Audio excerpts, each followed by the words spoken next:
Halo semuanya, kami dari kelompok 4 yang beranggotakan Citra Putri Maulida dengan NIM akhir 082, Keisha Fazira Putri Sabila dengan NIM akhir 003, Salwa Maila Tahira dengan NIM akhir 034, dan saya sendiri, Selomita Fitrani Azhara dengan NIM akhir 005. Di sini, kami ingin membahas topik yang pasti sering banget dialami mahasiswa, yaitu kenapa sih kita bisa ngeblank saat ujian? Padahal pas belajar rasanya udah paham, tapi giliran duduk di ruang ujian, tiba-tiba semuanya hilang.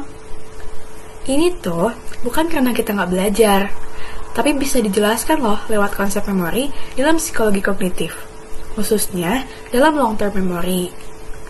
Nah, dalam poster ini, kita akan membahas berbagai penyebab ngeblank saat ujian, serta tips-tips biar kita bisa memaksimalkan long-term memory supaya informasi lebih mudah diakses.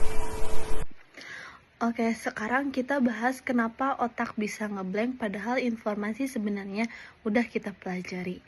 Dalam psikologi kognitif, kita mengenal yang namanya long-term memory.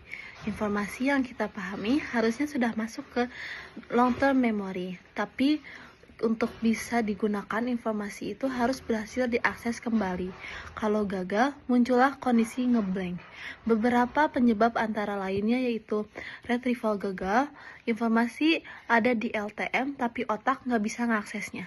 Kedua, ada mood dan emosi. Saat stres atau cemas, kemampuan akses memori menurun atau yang biasa disebut efek mood courage. Yang ketiga ada konteks efek, suasana belajar beda dengan suasana ujian. Jadi otak sulit menemukan jalan masuk ke informasi. Yang keempat ada kurang elaborasi. Belajar terlalu dangkal gak dikaitkan dengan makna pribadi. Tidak memanfaatkan self-reference, informasi gak dihubungkan dengan diri sendiri, jadi mudah lupa.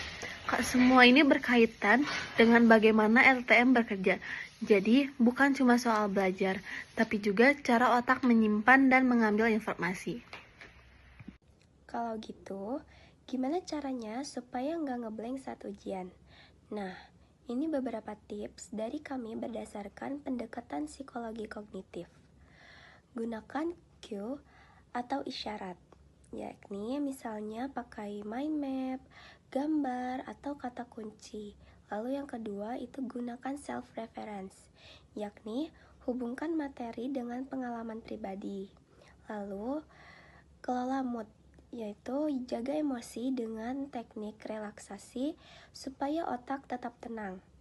Lalu belajar bertahap atau distribute praktik, yakni jangan sistem kebut semalam, tapi bagi waktu belajar.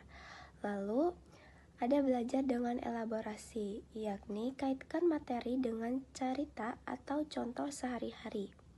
Jadi, ngeblank itu sebenarnya bisa dijelaskan lewat kerja sistem memori kita, terutama long-term memory. Semoga dengan tahu penyebab dan tipsnya, kita bisa lebih siap saat ujian. Terima kasih.